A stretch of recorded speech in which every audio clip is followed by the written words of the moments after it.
ఎంపీలు ఎమ్మెల్యేలపై కేసులకు రోజువారీ విచారణ సుప్రీం ఆదేశాలకు అనుగుణంగా జరపాలన్న తెలంగాణ హైకోర్టు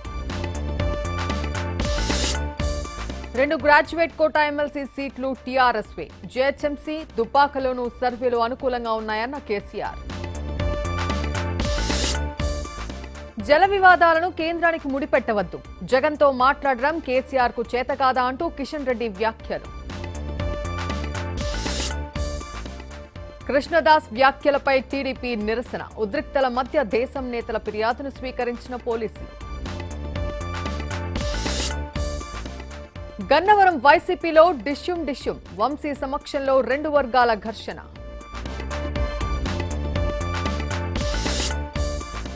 హాథ్రస్ ఘటనపై సీబీఐ విచారణకు యూపీ ప్రభుత్వం ఆదేశం బాధితురాలి కుటుంబానికి రాహుల్ ప్రియాంక పరామర్శ బీహార్లో విపక్షాల మధ్య కుదిరిన ఒప్పందం కూటమి సీఎం అభ్యర్థిగా తేజస్వి సినిమా థియేటర్ల ఓపెనింగ్ కి ముందు కీలక పరిణామం నటీనటులు సాంకేతిక నిపుణుల పారితోషికాల తగ్గింపుపై ఒప్పందం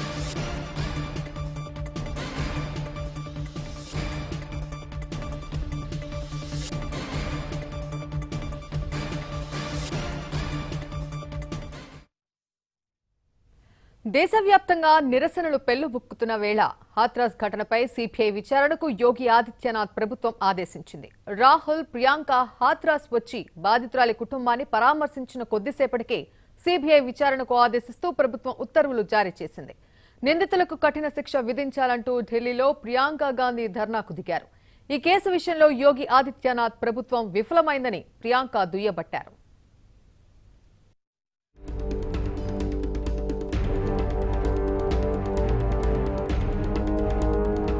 దేశవ్యాప్తంగా సంచలనం సృష్టించిన దుర్ఘటనతో హథ్రాస్ నివురుగప్పిన నిప్పులా మారింది ఆ ప్రాంతమంతా పోలీసుల దిగ్బంధంలోనే ఇంకా కొనసాగుతోంది పోలీసులు ప్రజా సంఘాలు రాజకీయ పార్టీలకు చెందిన ప్రతినిధులను ఎక్కడికక్కడ అడ్డుకుంటున్నారు హథ్రాస్ కు ఎవరూ వెళ్లకుండా ఓ రకంగా నిర్బంధకర వాతావరణం నెలకొంది దీంతో హథ్రాస్ లో ఉద్రిక్త పరిస్థితులు నెలకొన్నాయి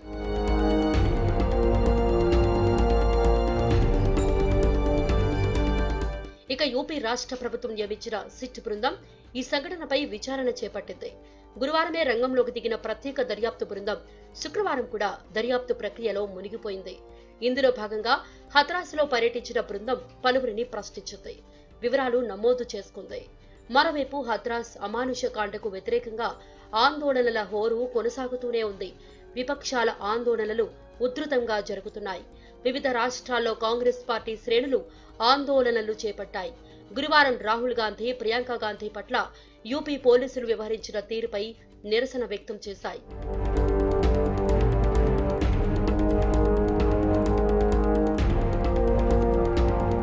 ఇక బాధితురాలి అంతిమ సంస్కారాల విషయంలో పోలీసుల అత్యుత్సాహంపై అన్ని కోణాల నుంచి విమర్శలు వస్తున్నాయి కుటుంబ సభ్యులకు సంబంధం లేకుండా పోలీసులే అంత్యక్రియలు నిర్వహించడంపై అలహాబాద్ హైకోర్టు ఆగ్రహం వ్యక్తం చేసింది ఈ కేసును సుమోటోగా స్వీకరించిన కోర్టు అక్టోబర్ 12వ తేదీలోగా దీనిపై వివరణ ఇవ్వాలని యూపీ హోంశాఖ అడిషనల్ చీఫ్ సెక్రటరీ డీజీపీ జిల్లా మెజిస్ట్రేట్ కు నోటీసులు జారీ చేసింది మరణించిన బాధితురాలికి గౌరవప్రదంగా అంత్యక్రియలు నిర్వహించడం కుటుంబ సభ్యుల హక్కుగా అభివర్ణించిన న్యాయస్థానం వాళ్ల ప్రాథమిక హక్కులను పోలీసులు అధికారులు ఉల్లంఘించారా అన్న అంశాన్ని పరిశీలిస్తామని పేర్కొంది మానవ హక్కులకు భంగం కలిగినట్లు తేలితే కఠిన చర్యలు తప్పవని కూడా కోర్టు హెచ్చరించింది మరోవైపు సోషల్ మీడియాలో వైరల్ అవుతున్న పలు వీడియోలు హథ్రాస్ ఘటనలో అధికార యంత్రాంగం వ్యవహరించిన తీరుకు నిదర్శనంగా నిలుస్తున్నాయని విపక్షాలు ఆరోపిస్తున్నాయి ఇప్పుడు మీడియా ఉందని రెచ్చిపోవద్దని, అందరూ వెళ్లిపోయాక మీరు మా దగ్గరికే రావాల్సి ఉంటుందని మర్చిపోవద్దంటూ జిల్లా కలెక్టర్ బాధితురాలి తండ్రిని బెదిరించడంపై విపక్షాలు కన్నెర్ర చేస్తున్నాయి. అటు హత్రాస్ను పోలీసులు తమ ఆధీనంలోకి తీసుకున్నారు.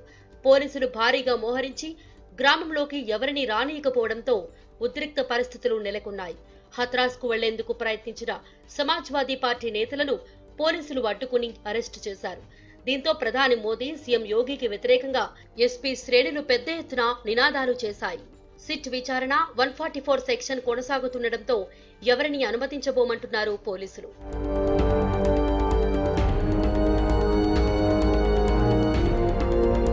మరోవైపు నలుగురు తృణమూల్ కాంగ్రెస్ ఎంపీలు హత్రాస్కు వెళ్లేందుకు పోలీసులు అనుమతి ఇవ్వలేదు.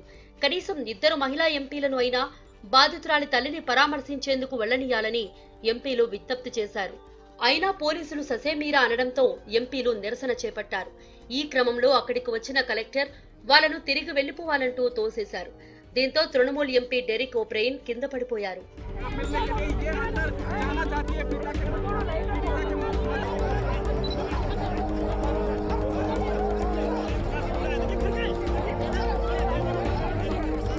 కాంగ్రెస్ ముఖ్య నేత రాహుల్ గాంధీ పట్ల ఉత్తరప్రదేశ్ పోలీసులు వ్యవహరించిన తీరుపై శివసేన ఎంపీ సంజయ్ రావత్ మండిపడ్డారు. రాహుల్ పై జరిగిన దాడిని ప్రజాస్వామ్యంపై జరిగిన అత్యాచారంగా అభివర్ణించారు. राहुल गांधी की आप राजनीतिक तौर से निर्भसना कर सकते हो, करते भी है, लेकिन उत्तर प्रदेश में अगर रेप एंड मर्डर एक दलित लड़की का होता है और उसे देश के किसी पॉलिटिकल पार्टी के प्रमुख नेता मिलने जाते हैं, तो जिस तरह से हमने टीवी पे देखा, कॉलर पकड़ा है राहुल गांधी जी का, धक्का मारा है, उसको गिराया है, ये एक तरह से इस देश के लोकतंत्र पर गैंग रेप है। इस गैंग रेप की भी जांच होनी चाहिए कि आप सब लोग इस देश के आपके जो विरोधी है उनके साथ इसी प्रकार से बर्ताव करेंगे। హత్రాస్ ఘటన నిందితులకు కఠిన శిక్ష విధించాలంటూ ఢిల్లీలో ప్రియాంక గాంధీ ధర్నాకు దిగారు. ఈ కేసు విషయంలో యోగి ఆదిత్యనాథ్ ప్రభుత్వం విఫలమైందని ప్రియాంక దుయ్యబట్టారు. కేంద్రంలోని బీజేపీ ప్రభుత్వం కళ్లు మూసుకుందని విమర్శించారు.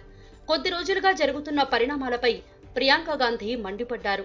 బాధితులను పరామర్శించడానికి కూడా వెళ్లకుండా పోలీసులు అడ్డుకోవడం ప్రజాస్వామ్యం అనిపించుకుంటుందా అని ప్రశ్నించారు.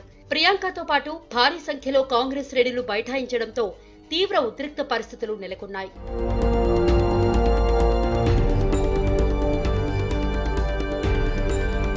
ఇక గురువారం రాహుల్, ప్రియాంకల పట్ల పోలీసులు వ్యవహరించిన తీరుపై దేశవ్యాప్తంగా కాంగ్రెస్ శ్రేణులు నిరసన చేపట్టాయి. పుదుచ్చేరిలో ముఖ్యమంత్రి నారాయణస్వామి ఆధ్వర్యంలో నిరాహార దీక్ష చేపట్టారు. కేంద్రం తీరుకు వ్యతిరేకంగా నినాదాలు చేశారు.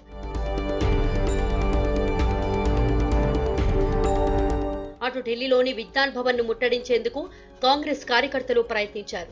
దీంతో అప్రమత్తమైన పోలీసులు వారిని అడ్డుకుని అరెస్టు చేశారు.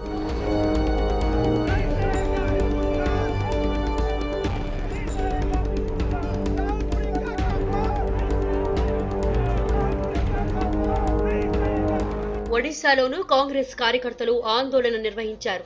భువనేశ్వర్లో భారీ ఎత్తున ర్యాలీ నిర్వహించారు. కార్యకర్తలను పోలీసులు అదుపులోకి తీసుకున్నారు.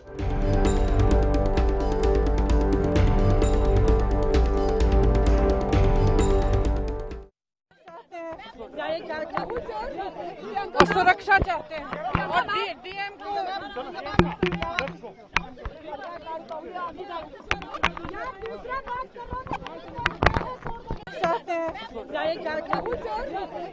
सुरक्षा चाहते हैं और डीएम को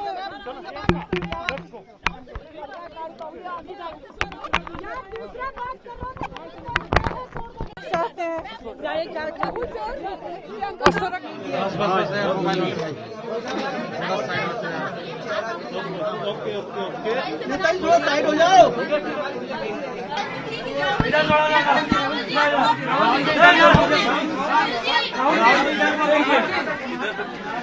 राहुल इधर बोल दीजिए, थोड़ा इधर।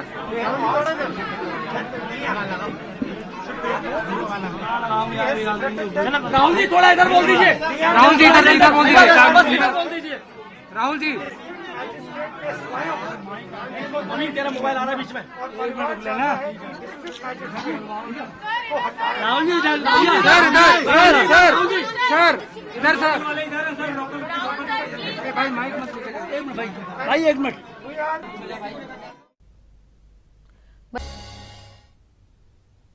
Back to news.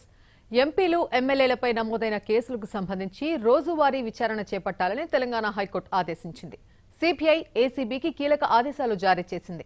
ఎంపీలు ఎమ్మెల్యేల కేసులను విచారిస్తున్న ప్రత్యేక న్యాయస్థానాలకు కూడా హైకోర్టు ఆదేశాలు ఇచ్చింది.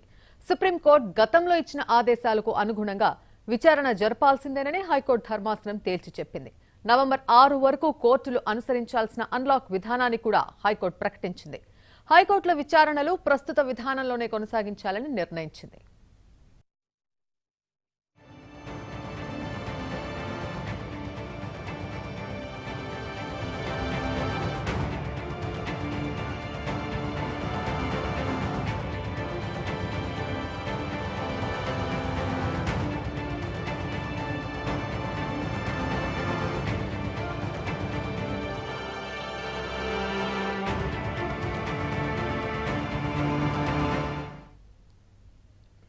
పట్టభద్రుల ఎమ్మెల్సీ ఎన్నికలపై ఆయా జిల్లాల టీఆర్ఎస్ నేతలతో కేసీఆర్ సమీక్ష నిర్వహించారు. ఎమ్మెల్సీ ఎన్నికల్లో గెలుపే లక్ష్యంగా పనిచేయాలని టీఆర్ఎస్ నేతలకు పిలుపిచ్చారు.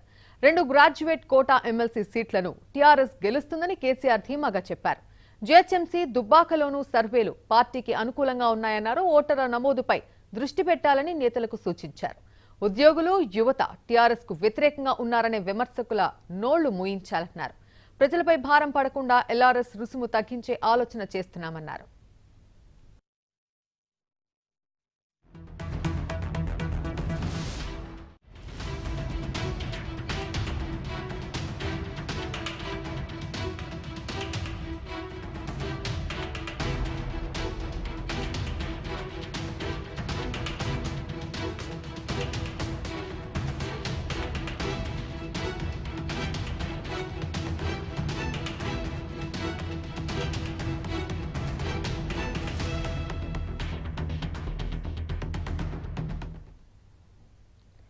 కృష్ణా జలాల వివాదంపై కేంద్రం నిర్లక్ష్యం వహిస్తోందన్న కేసీఆర్ వ్యాఖ్యలపై కిషన్ రెడ్డి స్పందించారు.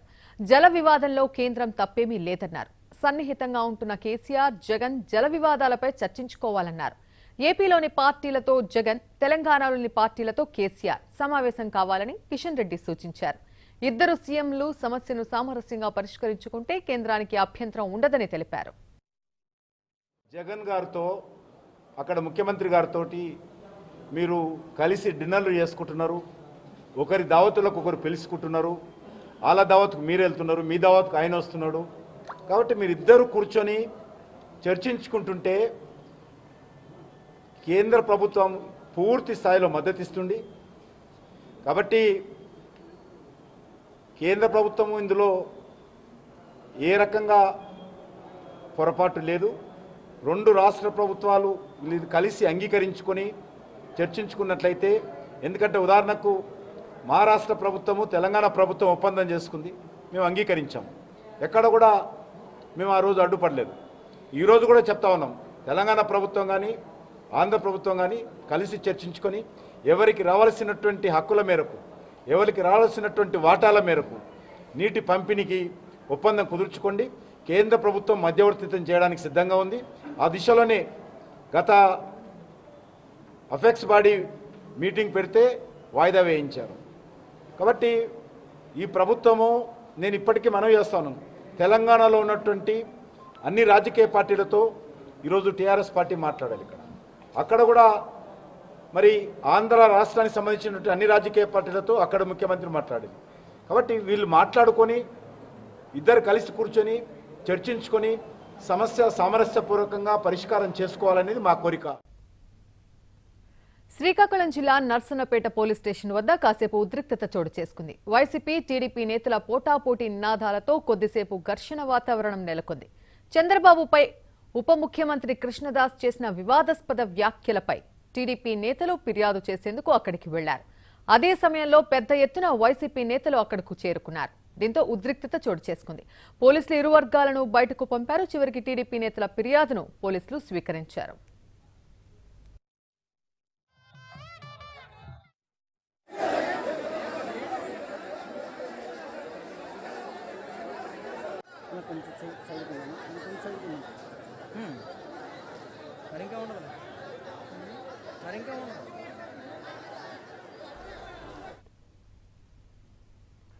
కృష్ణదాస్ వ్యాఖ్యలపై టీడీపీ నేతలు నిరసన వ్యక్తం చేశారు. చంద్రబాబుపై ధర్మాన కృష్ణదాసు బూతు మాటలు సిగ్గుచేటు అని అయ్యన్న పాత్రుడు దుయ్యబట్టారు. బూతులు మాట్లాడడం అనేది అది పద్ధతి కాదు, ధర్మం కాదు. మీరు కూడా సీనియర్ నాయకులు, అనుభవ వ్యక్తులు. ఇవాళ నేను చూస్తున్నాను మీ పార్టీలో మంత్రులు కానీ ఎమ్మెల్యేలు కానీ ఇదే పరిణిక మంత్రులు బూతులు తిట్టవే, ఎమ్మెల్యేలు బూతులు తిట్టవే, సామాన్య కార్యకర్తలు బూతులు తిట్టవే. ఇది ఏం అలవాటు నాకు అర్థం కాదు. ఇదే సంస్కృతి అండి. మీ టీవీలో బూతులు, మీ ఎమ్మెల్యేలు, మీ మంత్రులు టీవీలో బూతులు తిడుతూ ఉంటే టీవీలు చూసే ఆడవాళ్ళు టీవీలు కట్టేసి వెళ్ళిపోతున్నారండి మీ బూతులు వినలేక. ఇది పద్ధతి, రాజకీయాలు మంచి సంస్కృతి కాదు, పద్ధతి కాదు. మీ ఛాలెంజ్ని నేను స్వీకరిస్తాను, ఒప్పుకుందామా? ఏంటంటే ఎక్కడికి వెళ్ళదు, విశాఖపట్నం పార్లమెంటు రద్దు చేసేయండి. ఓన్లీ పార్లమెంట్, విశాఖపట్నం ఒక్క పార్లమెంటు. విశాఖపట్నం రాజధాని కావాలా, అమరావతి రాజధాని కావాలని చెప్పి అదే ఇష్యూ మీద విశాఖపట్నం పార్లమెంట్ ఎలక్షన్కి వెళ్దాం. అప్పుడు విశాఖపట్నం ప్రజలు, పార్లమెంట్ ప్రజలు ఎవరికి ఓటేసి గెలిపిస్తారో చూద్దాం, తెలిసిపోతుంది అప్పుడు ప్రజలు ఏ ఉద్దేశంతో ఉన్నారు. రాజధానిపై రెఫరెండానికి సిద్ధమని మంత్రి ధర్మాన కృష్ణదాసు విసిరిన సవాల్ను టీడీపీ నేత అయ్యన్న స్వీకరించారు. విశాఖ పార్లమెంట్ స్థానానికి ఎన్నికలు కోరండి, పోటీ చేస్తామన్నారు. విశాఖ ప్రజలు రాజధాని కోరుకోవడం లేదని నిరూపిస్తామని అయ్యన్న అన్నారు. విశాల 3 ప్రాంతాల్లో కూడా రాజధాని తాలూకా ఇది పెట్టి 13 జిల్లాలు అభివృద్ధి చేస్తాం. నీకు వచ్చే నష్టమేంటి చెప్పండి. మీరు ఎవరైనా ఎన్నికలకు వస్తారా? ఎవరి మీద నేను పోటీ చేయడానికి రెడీ. రామ్మోహన్ అయినా, అచ్చెన్నాయుడు అయినా, ఇంకెవరైనా, చివరికి చంద్రబాబు అయినా సరే నేను పోటీ చేస్తాను వాళ్ళ మీద.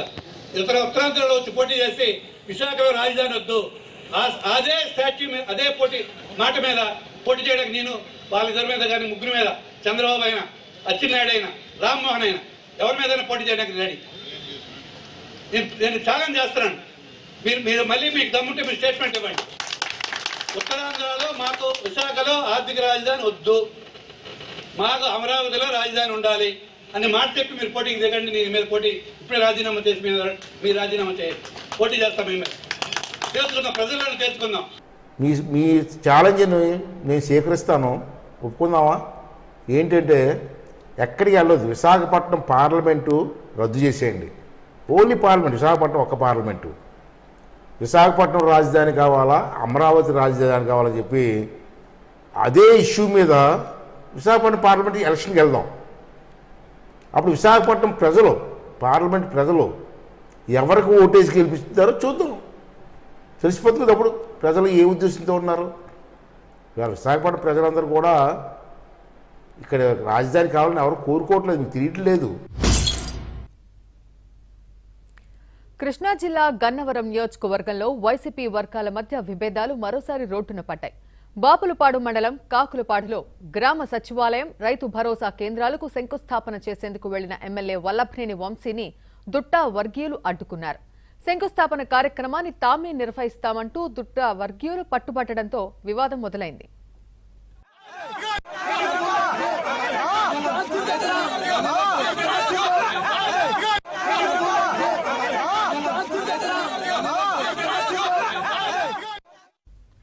వంశీ, దుట్టా వర్గీయుల మధ్య తీవ్ర స్థాయిలో తోపులాట జరగడంతో ఒకరిపై మరొకరు దాడి చేసుకున్నారు. ఇదంతా కూడా ఎమ్మెల్యే వంశీ సమక్షంలోనే జరిగింది. విషయం తెలుసుకున్న పోలీసులు రంగంలోకి దిగి ఇరు వర్గాలను చెదరగొట్టారు. ఆ తర్వాత వల్లభనేని వంశీ ఆధ్వర్యంలో శంకుస్థాపన జరిగింది. ఆ తర్వాత మరో గ్రామమైన దుండ్లకుంటలో వంశీ మరో గ్రామ సచివాలయం, రైతు భరోసా కేంద్రాలకు శంకుస్థాపన చేయాల్సి ఉంది. పెద్ద ఎత్తున స్వాగత బ్యానర్లు కూడా ఏర్పాటు చేశారు. గుర్తు తెలియని వ్యక్తులు ఆ ఫ్లెక్సీలను చించివేయడంతో మరోసారి ఉద్రిక్త వాతావరణం నెలకొంది. పేద ప్రజల కన్నీటి ఘోష, అన్యాక్రాంతమైన గ్రామ పంచాయతీ పరిధిలోని 63 ఎకరాల ప్రభుత్వ భూమి అంటూ బ్యానర్లు ప్రత్యక్షం కావడం కూడా తీవ్ర చర్చనీయాంశమైంది.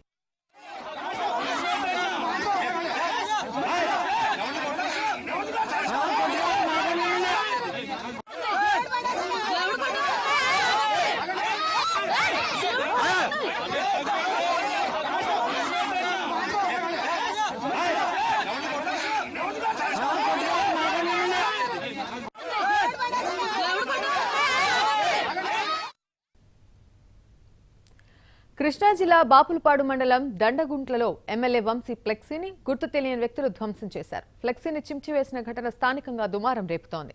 గన్నవరం నియోజకవర్గంలో కొంతకాలంగా రచ్చ జరుగుతోంది.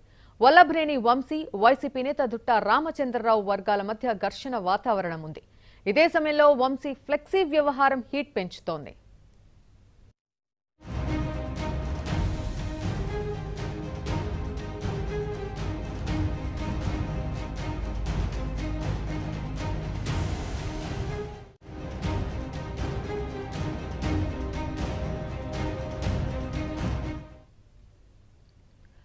జగన్ రాష్ట్ర ఆర్థిక వ్యవస్థను చిన్నాభిన్నం చేసి అప్పుల ఊబిలోకి నెట్టారని టీడీపీ విమర్శించింది. జగన్ పాలనలో అప్పుల కుప్ప వివరాలను టీడీపీ నేతలు బయటపెట్టారు.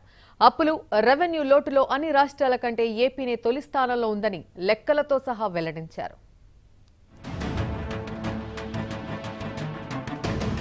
కరోనా కారణంగా ఆదాయం తగ్గింది కాబట్టే అప్పులు తెస్తున్నామన్న మంత్రుల ప్రకటనలు అవాస్తవమని టీడీపీ నిరూపించింది.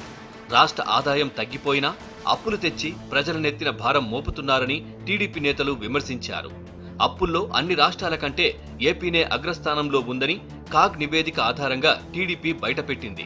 ఈ ఏడాది ఏప్రిల్ నుంచి ఆగస్టు వరకు 47,146 కోట్ల అప్పులతో ఆంధ్రప్రదేశ్ మొదటి స్థానంలో ఉంటే 31,107 కోట్ల అప్పులతో రెండో స్థానంలో కేరళ, 24,744 కోట్లతో మూడో స్థానంలో తెలంగాణ ఉండగా 22,082 కోట్ల అప్పులతో తమిళనాడు, 20,313 కోట్లతో రాజస్థాన్, 12,970 కోట్లతో యూపీ, 11,258 కోట్లతో కర్ణాటక, 10,528 కోట్లతో గుజరాత్, 8,262 కోట్లతో మధ్యప్రదేశ్ తర్వాతి స్థానాల్లో ఉన్నాయని పట్టాభి తెలిపారు.